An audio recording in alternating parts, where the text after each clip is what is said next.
Hello, Fear Hippie here is here, and today we are gonna see what appears in my DVD games. So earlier this week, I had a conversation with a guy. He ended up asking me, well, why do I not enjoy like 1v1s in DBD? And the reason I will say I do not enjoy 1v1s in DBD is because I tend to either play a bunch of killer all at once or a bunch of survivor all at once, and I'll swap over like every couple weeks, I feel like. Um, Sometimes I can achieve a 50-50 balance, which is what's ideal. What I want to achieve, I want to have like a 50% balance, spread out everything as evenly. But sometimes it doesn't happen, so I alternate. Like every other month, I'll play like 75, 25% on a different role. Um, and it fluctuates a lot with me. So as a result, my 1v1s, they're not the strongest. I also feel like 1v1s kind of neglect a lot of the skills that come at 2 DBD. Um, so the thing about 1v1s is the mounts are always different.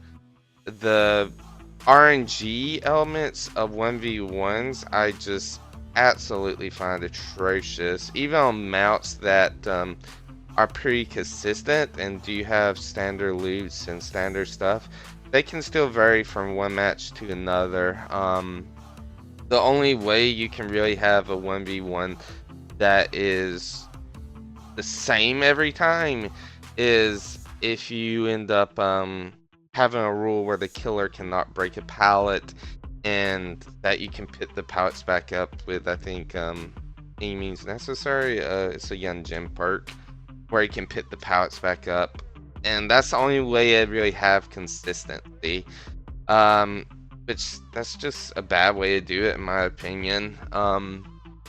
So if DBD had custom mode where you could choose like mount seeds and make the mounts 100% the same every single time, I feel like I would enjoy 1v1s a lot more, even though I still probably wouldn't play them more and more too much because there's also other factors too.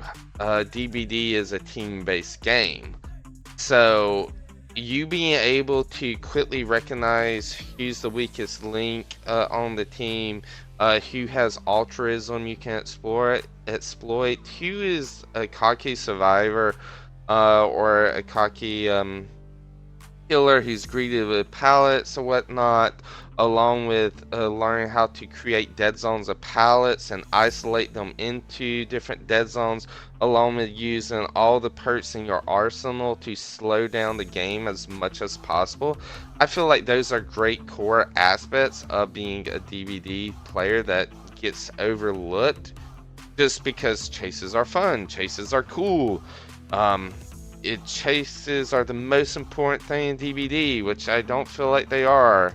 I agree that they are greatly important, but learning how to actually tunnel, uh, camp, proxy camp, slug, and when the appropriate times to do it, I feel like those are also very important things any killer should know how to do. Um, but yeah, I just kind of want to give an explanation why I just don't care for 1v1s. Um, Maybe in the future I will start to care for it a little bit more, but I really wish there was some type of system where you can do just a standard 4v1 the same every single time. Um, I feel like that would be a lot better. Make sure the perks are kept the same, make sure the mounts are kept the same. I'm getting dizzy because I'm letting the survivor go because I demolished their team in the background. I got a little distracted there.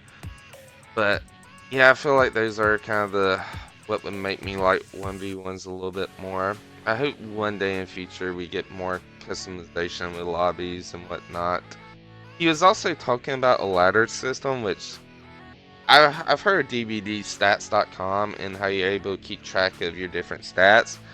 I haven't heard of a ladder system. He didn't really list the website, which I was kind of disappointed on. I wish he would have, because I kind of want to check into that because I do like keeping track of stats. I do like competitive DVD to a degree.